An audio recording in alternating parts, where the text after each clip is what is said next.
नमस्कार, बाखबर में आपका स्वागत है। मैं हूं राघवेंद्र सिंह। बाखबर में हम आज बात करने जा रहे हैं मध्य प्रदेश की सियासत में बहनों का जोर है। दरअसल आधी आबादी की वजह से जितने भी राजनीतिक दल हैं उन सब की नज़र लाडली बहनों पर है और नारी सम्मान के लिए उनकी रथ यात्रा पर है। आज ये इसलिए भी बात करें क्योंकि मध्य प्रदेश में शिवराज सरकार लाडली बेटी के बाद लाडली बहनों पर कब्जा जमाना चाहती है और 10 जून से लाडली बहनों के लिए शिवराज सरकार प्रति माह 1000 रुपये देना शुरू कर रही है। 10 जून से उनके खाते में पैसे पहुंचना शुरू हो जाएंगे। अब इस मामले में काउंटर किया है कमलनाथ ने। उन्होंने कहा कि हम नारी सम्मान रथ निकाल रहे हैं, सरकार में आए तो नारियों को खाते में 1500 रुपये देंगे, यानी शिवराज सरकार से 500 रुपये ज़्यादा। साथ ही वो ये भी कहते हैं कि गैस सिलेंडर रसोई घर में उसकी कीमत हम 500 रुपये लेंगे। इसका मतलब कि गैस सिलेंडर में लगभग 500 रुपये की कमी करेंगे महिलाओं के नाम पर, और शिवराज सरकार की तुलना में नारी सम्मान के नाम पर 1000 के बदले 1500 रुपये देंगे। तो कह सकते हैं कि मामला पूरा 2000 रुपये का है। 1000 रुपये प्रकारांतर में कमलनाथ महिलाओं के नाम पर ज़्यादा देंगे और शिवराज सिंह चौहान 1000 रुपये देंगे। तो इस पूरे मामले पर हम चर्चा शुरू करें उसके पहले बता दें कि स्टूडियो में हमारे साथ मौजूद हमारे वरिष्ठ पत्रकार देवदत्त दुबे जी। स्काइप पर रहेंगे हमारे वरिष्ठ पत्रकार साथी संदीप पौराणिक जी, और टेलीफोन लाइन पर रहेंगे रमेश सिंह जो सामाजिक सरोकार से जुड़े हैं। चर्चा शुरू करने के पहले सुनवाते हैं इस मुद्दे पर शिवराज सिंह चौहान, कमलनाथ और मध्य प्रदेश के गृह मंत्री नरोत्तम मिश्रा क्या कहते हैं। जब अपनी बहन के घर सावन के महीने में जाता है या बहन को लेके आता है और राखी बंधवाता है तो कुछ ना कुछ तो देता है, पैसा देगा, कपड़ा देगा, कुछ ना कुछ तो देगा। तो सगा भैया देता है, तो मैं भी तो सगा भैया हूं, मुझे भी कुछ देना चाहिए कि नहीं देना चाहिए। मेरे दिमाग में ये आइडिया आया कि शिवराज ऐसी योजना बना दे कि हर महीना बहनों के खाते में 1000 रुपया सीधे सीधे पहुंच जाए। हमने फिर योजना बनाई मुख्यमंत्री लाडली बहना योजना। ये कहते हैं हम 1100 देंगे, हम 1000 रुपए देंगे। हमारी सरकार, कांग्रेस की सरकार आएगी, हम 1500 रुपए हम देंगे महिलाओं को। और 1500 रुपए चाहिए, बताइए 1500 रुपए हम महिलाओं को चाहिए। और गैस सिलेंडर कितना गैस सिलेंडर 500 रुपए में देंगे। 500 रुपए में चाहिए ना। तो आज मैं घोषणा करता हूं। देखिए, काट की हाड़ी एक ही बार चढ़ती है। कमलनाथ जी ज्यादा दिन तक लोगों को ऐसे बरगला नहीं सकते, ना ही भ्रम में रख सकते हैं। लोग उन्हें देख चुके हैं। अगर देखा ना होता, नए होते तो शायद ये बात चल भी जाते उनके रथ। ये रथ अभी खड़े मिलेंगे थोड़ी देर बाद आप।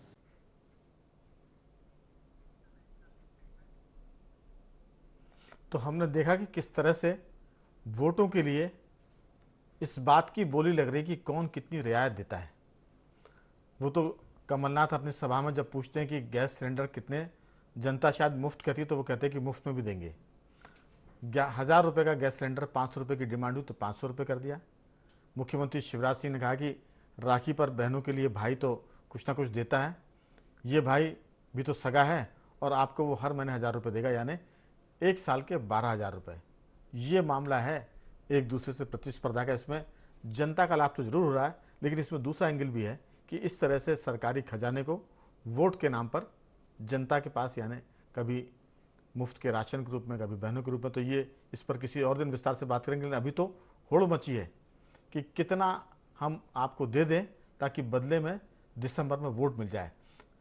चर्चा के लिए हमारे साथ जुड़ गए हमारे साथी संदीप पौराणिक जी, स्काइप पर, फोन पर रमेश सिंह जी, और स्टूडियो में है देवदत्त दुबे जी। चर्चा की शुरुआत संदीप जी आपसे करना चाहेंगे। मेरी आवाज सुन पा रहे हैं?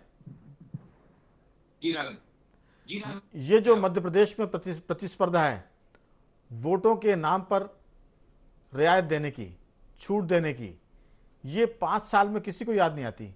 और इतना भी तय है, सरकार में आने के बाद ये पैसे कब मिलेंगे इसका कोई पता नहीं है, क्योंकि हमको याद है कि एक बार कुर्सी मिल जाए फिर कहते हैं कि वादे 5 साल के लिए किए थे, अब 5वें साल में पूरे करेंगे, तब तक आप इंतजार करिए। तो वोट का मामला है। राजनीति में हम कह सकते हैं कि वोट के लिए खजाना लुटाने के लिए सब तैयार हैं। अगर संदीप जी इसमें एक चीज़ जोड़ूंगा, अगर ऐसा कुछ हो कि आपको अपने घर से पैसा देना पड़े या पार्टी अपने फंड से पैसा दे, तो ये जो हमारे जिसे कहते हैं ना दरिया दिल राजनेता कितना दे पाएंगे, इस पर भी अगर आप कुछ कहना चाहेंगे तो जरूर अपनी बातचीत में कहें, क्योंकि सरकार का खजाना है, दिए जाओ।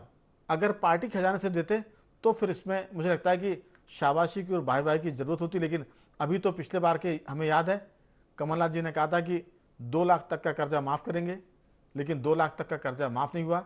इसीलिए बीजेपी कहती है कि कमलनाथ की काठ की हांडी है, बार बार नहीं चढ़ेगी। आपकी राय, ये सारा मसला किस ढंग से देखते हैं? देखिए राघवेंद्र जी, एक गाना है, बहारो फूल बरसाओ मेरा महबूब आया है। तो राजनीतिक और राजनीतिक दल यही कहते हैं, चुनाव आए हैं सौगातें लुटाओ। सवाल ये है कि चुनाव करीब है, हम ये जानते हैं कि मध्य प्रदेश में लगभग 2.5 करोड़ महिला वोटर हैं। महिला वोटरों का दिल जीतने के लिए आपको कुछ करना होगा, चाहे जो सत्ता में है वो वादे करेगा, जो इसमें संदीप जी, दिल जीतना तो अच्छा शब्द है, दिल लूटने के लिए, दिल लूटने के लिए कुछ भी करेंगे जी। वो स्वाभाविक सी बात है, उसे जीतने का भी कह सकते हैं, लेकिन लूटने से कहने से मैं परहेज किया मैंने क्योंकि ये आघात भी लग सकता है लोगों को, इसलिए बचा मैं उससे। लेकिन हम मूल मुद्दे पे आते हैं। मध्य प्रदेश में 2.5 करोड़ महिला मतदाता हैं। 1.5 करोड़ ऐसी लगभग महिलाएं हैं जिनने नॉमिनेशन 1 करोड़ 25 लाख के आसपास, जिन्होंने लाडली बहना योजना में पंजीयन कराया जी। एक तरफ उन बेटियों को खुश कर उनकी जिंदगी बदलने के लिए सरकार जो दावे करती है, उनने लाडली बहन योजना लाए, पहले लाडली लक्ष्मी, अब लाडली बहना। कुल मिलाकर के महिला वोटर को लुभाने भरमाने के लिए आपने जाल फेंका है। एक तरफ कांग्रेस बीजेपी ये कर रही है, दूसरी तरफ कमलनाथ ने भी वही बात कही है कि हम 1,500 रुपए देंगे और गैस सिलेंडर 500 रुपए में देंगे। राघवेंद्र जी, जो सवाल आपने उठाया है कि 5 साल क्या करते हैं राजनीतिक दल, क्या 1.5 साल की सरकार कांग्रेस की आई तो उसने महिलाओं के लिए क्या किया? आज आप नारी सम्मान की बात कर रहे हैं। शिवराज जी की सरकार 18-19 साल से उन्होंने क्या किया जो उन्हें अब लाडली बहना की जरूरत पड़ गई? कुल मिलाकर के राजनीतिक दलों को इससे कोई वास्ता नहीं है कि ये पैसा कहां का पैसा होगा जो महिलाओं को दिया जाएगा, या ये पैसा कहां से आएगा, किसके मद में कटौती की जाएगी। एक बात से मैं आपकी सहमत हूं कि इन राजनीतिक दलों को एक तो पहले ये बताना चाहिए कि वो बजट लाएंगे कहां से, किस बजट में कटौती करेंगे, मैं आपको बता दूं करेंगे क्या? संदीप जी, मैं बता दूं वो आपके सवाल का उत्तर कहां से लाएंगे, बाजार से कर्ज ले लेंगे और क्या है? वही मैं कह रहा हूं ना कि आप अपने वोट पाने के लिए कर रहे हैं। अगर इन राजनीतिक दलों से ये कह दिया जाए कि आप अपने फंड से पैसा दीजिए, बड़े बड़े नेता पैसे वाले हैं, उनके पैसे वो पैसे लगाएं उसमें, तो कोई नहीं करेगा। हाँ, सरकार में हिस्सा बांट करने जरूर राजनेता तैयार हो जाएंगे। ये सवाल बड़ा महत्वपूर्ण है कि क्या वोट पाने के लिए आप कुछ भी करेंगे? ये जो स्थितियां बन रही है, कम से कम मुझे लगता है आने वाले समय में मध्य प्रदेश को और दुर्दशा के रास्ते पर ले जाने वाली होंगी। चाहे बीजेपी जीत के आए, वो बजट लुटाएगी लाडली बहना के नाम पे, चाहे कमलनाथ की सरकार या कांग्रेस की सरकार आए। तो कुल मिलाकर के क्या राज्य को बर्बादी के रास्ते पर ले जाना मकसद है इन राजनीतिक दलों का? ये लक्ष्य समझ में नहीं आया राघवेंद्र जी कि आखिर ऐसी योजनाएं और घोषणाएं चुनावी साल में क्यों करते हैं राजनेता। संदीप जी, अभी तो एक और जबरदस्त प्लेयर आना बाकी मैदान में है। मध्य प्रदेश की राजनीति में प्रवेश तो हो गया है आम आदमी पार्टी का। वो तो देश में जानी जाती है, उनकी तो इसकी ब्रांडिंग ही है कि वो मुफ्त में बिजली देते हैं, मुफ्त में पानी देते हैं, और इसके साथ साथ पंजाब में उन्होंने महिलाओं के खाते में सीधे पैसे देना शुरू कर दिए हैं। अभी वो मध्य प्रदेश में आ जाएंगे तो 1,000 बीजेपी ने देना शुरू किया है, बीजेपी शिवराज सरकार ने। 1,500 की बात कमलनाथ जी कर रहे हैं। आपको याद होगा 14 अप्रैल को अखिलेश यादव आए थे महू अंबेडकर जी की जयंती पर। उन्होंने कहा था हम उत्तर प्रदेश में 6,000 रुपये देंगे पूरे महीने की बात की थी महिलाओं के लिए। आम आदमी पार्टी आ रही है, वो पता नहीं कौन सा बम फोड़ेंगे। अब तो सुनकर भी डर लगता है, दहशत में होते हैं कि पॉलिटिकल पार्टी वाले पता नहीं कौन सी घोषणा कर दे, क्योंकि पैसा कहाँ से आएगा किसी को नहीं मालूम। सरकार कर्जों में डूबी हुई है और ये स्थिति आपने कहा मध्य प्रदेश के लिए, देश के लिए खतरनाक रास्ते पर ले जा रही है। मैं लौटूंगा आपके पास। हमारे साथ रमेश सिंह जी भी जुड़े हुए हैं। रमेश सिंह जी, स्वागत है आपका। भैया नमस्कार।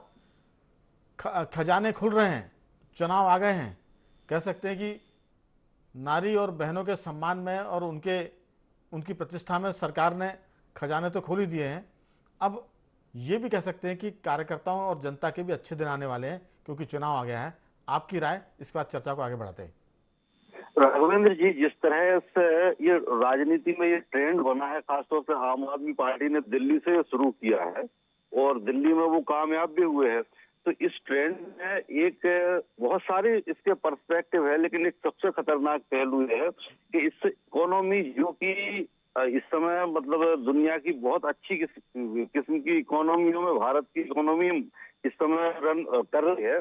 और इस ट्रेंड से पंजाब में भी यही ट्रेंड रहा, कर्नाटक में भी कांग्रेस ने एक घोषणा की, मध्य प्रदेश में अब ये, और अब ये जो गुजरात और छत्तीसगढ़ इसके जो चुनाव आने वाले इन सभी राज्यों में घोषणा होंगी। सबसे बड़ा ये पौराणिक जी ने भी कहा और आपने भी कहा, ये पैसे कहाँ से लाएंगे? योजना व्यय में कटौती करेंगे क्या, या कर्ज लेंगे? जो भी मतलब जिस भी तरीके से ये पैसे लेके इस तरह की योजनाओं को क्रियान्वित करेंगे, तो मुझे ये डर है कि पाकिस्तान और श्रीलंका की इकोनॉमी जिस तरह से कलेप्स हुई है, आज वो दाने दाने को पाकिस्तान की हालत ये जिस समय चल रही है, ये पाकिस्तान की इकोनॉमी की वजह से है, उसका मूल कारण इकोनॉमी है। श्रीलंका किस तरह से इकोनॉमी के भंवर जाल में फंस के अब कुछ स्टेबिलिटी की तरफ जा रहा है, उसे हमने मदद की, भारत की मदद से ये उसकी स्थिरता आई है और हम भारत की इकोनॉमी को उस तरफ धकेल रहे हैं। तो ये ट्रेंड तो बढ़ेगा, स्वाभाविक है कि अब जैसे शिवराज जी ने 1000 रुपए कहा, कमलनाथ ने 1500 बोल दिया, अभी कोई और बिजली की कटौती की जो बिल पे कोई चुनाव तक तो न मालूम कितनी बोल। इनको एहसास है कि ये इकोनॉमी के लिए बेहद खतरनाक स्थिति है, लेकिन हर राजनीतिक पार्टी दूरदर्शिता की बजाय सिर्फ इस बात पर नजर रख रही है कि हमें सत्ता मिल जाए, और ये देश की इकोनॉमी और देश के भविष्य के लिए। अब एक बात बताइए, जब इस तरह के हालात होंगे, इकोनॉमी कलेप्स करेगी, तो देश में बेरोजगारी भी होगी, देश में महंगाई भी फिर बढ़ेगी, बहुत मतलब बहुत सारे जो जरूरी चीजें उनके आयात जब नहीं होंगे, तो आयात जब नहीं होंगे तो देश बहुत सारे इशूज खड़े होंगे। तो कुल मिलाकर अगर ये ट्रेंड बना रहा और राजनीतिक दलों ने इस पर आत्म संयम नहीं होता, तो देश की अर्थव्यवस्था बहुत खतरे में जाने वाली है और आम आदमी का भविष्य भी इसमें बहुत खतरे में जाएगा।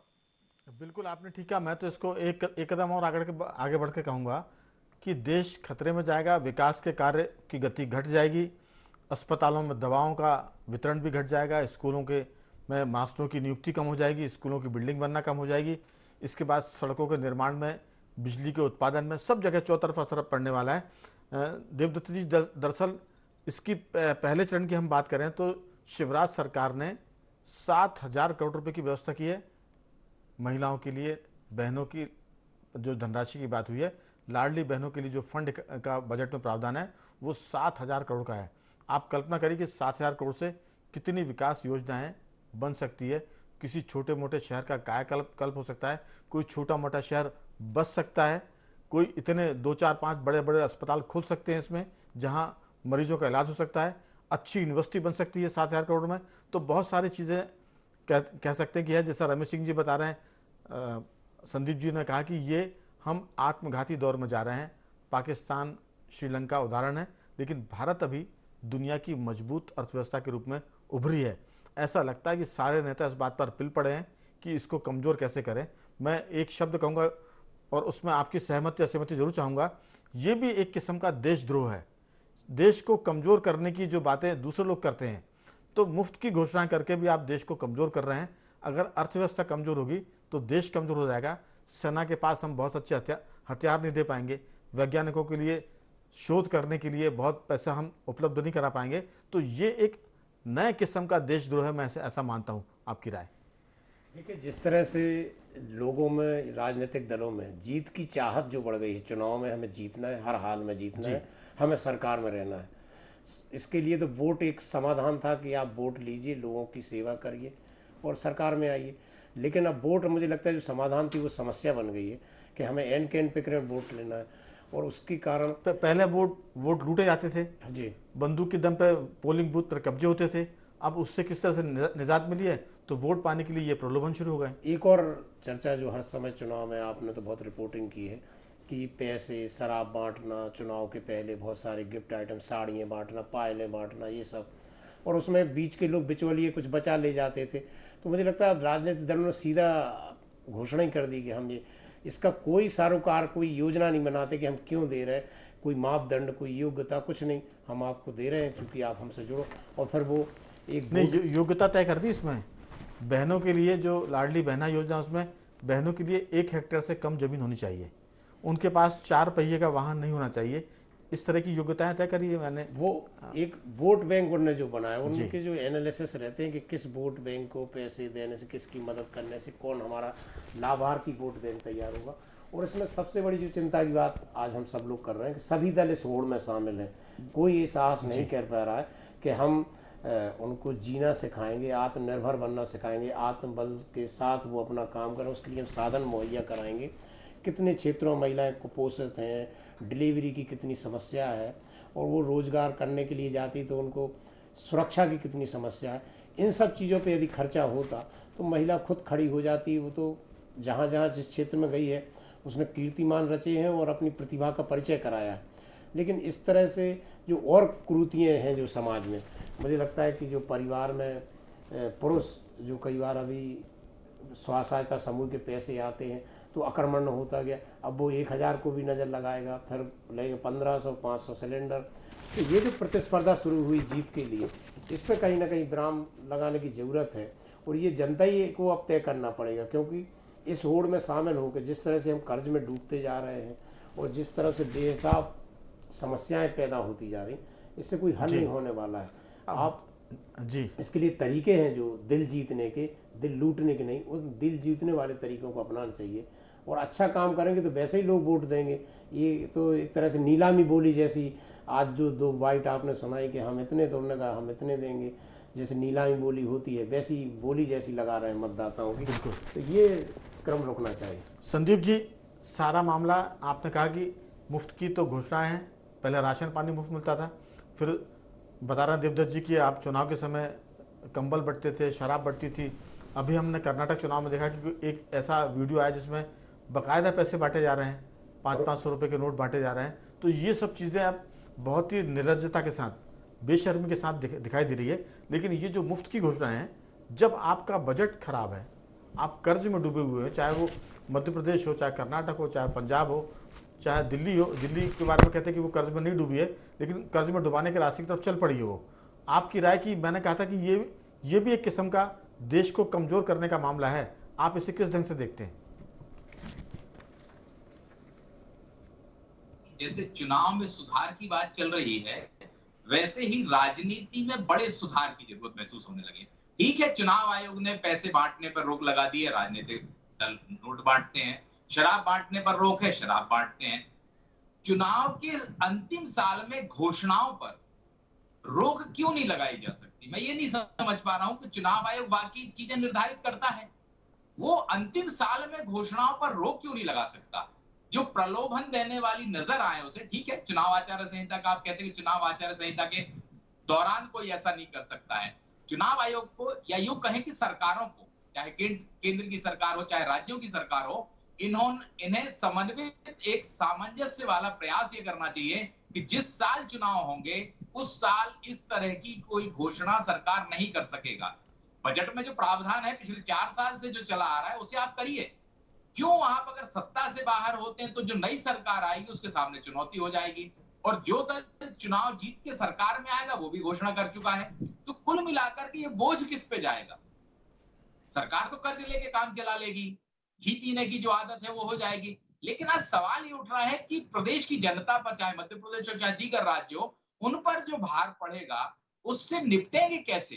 कहीं ना कहीं आज जरूरत है कि इलेक्शन रिफॉर्म की तरह सरकारों में भी ये फैसले का रिफॉर्म होना चाहिए कि आप अंतिम साल इस तरह के फैसले नहीं करेंगे, ताकि कर्ज से मुक्ति मिलेगी या कर्ज उतना नहीं बढ़ेगा, सरकार और राज्य का विकास कार्य भी होता रहेगा। मुझे लगता है कि इस पर भी ध्यान देने की जरूरत है। बिल्कुल। रमेश सिंह जी, दरअसल क्रिकेट में खासतौर से T20 में ये चलन है आखिरी ओवर में रन बनाने का। वैसे ही चुनावी साल में यानी 5वें साल में ऐसी घोषणा कर दो ताकि वोट दोबारा से मिल जाए। ये भी चुनाव का अंतिम ओवर है और अंतिम ओवर में रन बनाने के लिए आदमी कुछ भी कर रहा है। वो पल्लू शॉट खेल रहा है, वो रिवर्स शॉट मार रहा है, वो हवा में खेल रहा है, जैसा भी खेल सकता है वैसे खेल रहा है। तो ये जो सारा मामला है कि आप आखिरी साल जागते हैं, एक तो ये हुआ, और फिर जो प्रतिपक्ष में है वो सरकार में आने के लिए कुछ भी आसमानी सुल्तानी घोषणाएं करते हैं। जैसा कमलनाथ जी कहते हैं कि गैस का सिलेंडर आम सभा में 2-3 बार पूछा, अगर वो कहते कि आसमान से चांद तारे चाहिए और जनता का कहीं कहती कि हमें चाहिए, तो हो सकता है वो कहते कि थोड़ा ठहरिए, 2-4-5 दिन में या 6 महीने में आपको चांद तारे लाकर भी दे देंगे, हमने अंतरिक्ष में एक स्पेस भेजा हुआ है, एक यान भेजा हुआ है। तो ये जो लुभाने का मामला वो इतना हवाबाजी का हो गया है, आसमानी सुल्तानी वादे जो संभव नहीं हो सकते उनकी बात होने लगी है। आपकी राय कि ये सब जो चीज़ें हैं ये भी देश को नुकसान पहुंचाने वाली है, लोकतंत्र को कमजोर करने वाली लगती है, आपकी राय? राघवेंद्र जी, ना ये देश को लोकतंत्र को कमजोर कर रही है, बल्कि समाज को भी कमजोर कर रही है। मैं आपको बताऊं, इस फ्री मुफ्तखोरी से ये जो गरीबी रेखा के गेहूं चावल आते हैं और जो मतलब जो और दूसरी मदद आती है, इससे ये हाल है गांवों का और देश का कि आम आदमी काम करने ही नहीं चाहता। आपको इस देश में मतलब बहुत ऐसे लोग हैं जिनके पास कुछ नहीं है लेकिन काम नहीं कर रहे। आज खेती में जो निर्माण कार्य है उनमें और दूसरे जहां जहां श्रम की जरूरत है वहां मजदूर उपलब्ध नहीं है। मजदूर कोई भी काम करने के लिए तैयार नहीं है, घर पे बैठा है वो, लेकिन काम करने के लिए तैयार नहीं है। उससे कहो तो वो कहता है कि वो खाने पीने का सब, मतलब सरकार की योजनाओं से उसकी हर जरूरत पूरी हो रही है। अब ये कमलनाथ जी कह रहे हैं 500 रुपए में कैसे देंगे, तो वो 500 रुपए का अगर सिलेंडर मिल जाए तो वो एक बहुत बड़ी सुविधा हो जाएगी। अब 1000-1500 रुपए ये मिल जाएंगे तो आम आदमी, अब मैं आपको गांव की स्थिति बता रहा हूँ, कोई मजदूर अगर आता है तो वो व्यक्तिगत संबंधों के आधार पर श्रम में आता है काम करने, और वो एहसान करने आता, कोई जरूरतों को पूरी करने नहीं आता। तो ये स्थिति हो गई है देश की। अच्छा, इसका देश की अर्थव्यवस्था पर निश्चित रूप से असर पड़ेगा। दूसरी बात, इससे सामाजिक स्तर पर अनैतिकताएं भी बहुत पैदा हो रही है। जब आम आदमी बैठा है तो दुनिया भर के चोरी चकारी भी करते हैं जब वो ये काम नहीं कर रहे। मेहनत से उनका एक मेहनत की संस्कृति जब खत्म हो गई तो चोरी बहुत हो गई है गांवों में। बहुत अब नए किस्म की चोरियां हो गई है जिससे वो अपनी दैनिक जरूरतें पूरी कर रहे हैं। इसके अलावा देश की अर्थव्यवस्था का तो मैंने पहले ही बताया है। आम भाषा में कहें तो मक्कारी निकम्मापन बढ़ गया है और उसके चलते लोग शराबखोरी करने लगे हैं, नशे में पड़ गए हैं, और इसके साथ साथ एक बहुत बड़ा वर्ग जो करोड़ों की संख्या में है वो श्रम करने के बजाय आराम कर रहा है और ये देश पिछड़ रहा है। एक छोटी सी 2 लाइन की मैं चीज़ बता दूं आपको। एक व्यक्ति ने कहा कि उसके परिवार में मैं 1 लाख रुपए महीने कमाता हूं, उसके परिवार में 4 लोग और हैं जो नहीं कमाते हैं। इसका मतलब कि उसको डिवाइड करेंगे तो 25-25 हज़ार रुपये उन 4 लोगों में बढ़ जाएंगे। एक व्यक्ति कमाने वाला 1 लाख और 4 आदमी खाने वाले। इसका मतलब कि वो मध्यम वर्ग में नहीं आता है, वो निम्न वर्ग में आ रहा है, क्योंकि उसकी आय जो है वो 25,000 रुपये है प्रति व्यक्ति महीने की। तो 1 लाख रुपए की तनख्वाह भले ही लोगों को मिलती हो, लेकिन खाने वाले अगर उसके साथ ज़्यादा है तो उसकी आय कम हो जाती है। लेकिन मुफ्त के खाने वालों की संख्या बढ़ रही है। सरकार फ्री में बिजली दे रही है, फ्री में पानी दे रही है, फ्री में गेहूँ चावल सब दे रही है, और अब तो कैश रुपये देने की बात हो रही है, आधी कीमत में गैस सिलेंडर देने की बात हो रही है। तो हम तो सिर्फ इतना कह सकते हैं कि देश का और राज्य का भगवान भला करे, राजनेताओं को सद्बुद्धि मिले और मुफ्तखोरी की आदत रोज़ कम से कम चुनाव आयोग इस पर थोड़ा सा प्रतिबंध लगाए। बहुत सारे सुझाव आए इसमें, चुनावी साल में घोषणाएं ना करने की बात भी संदीप जी ने कही है। मैं तीनों मेहमानों का धन्यवाद करता हूं। रमेश जी आपका भी साधुवाद, संदीप जी आपका भी, देवदत्त जी आपका भी बहुत बहुत धन्यवाद। तो कुल मिलाकर मध्य प्रदेश में लाडली बहना बनाम नारी सम्मान का अभी संघर्ष चल रहा है। देखते हैं आने वाले दिनों में ये स्थिति और कितनी आगे बढ़ती है, विकट होती है, विकराल होती है, देखा जाएगा। बखबर में सिर्फ इतना ही। बने रहिए हमारे साथ और देखते रहिए IND24।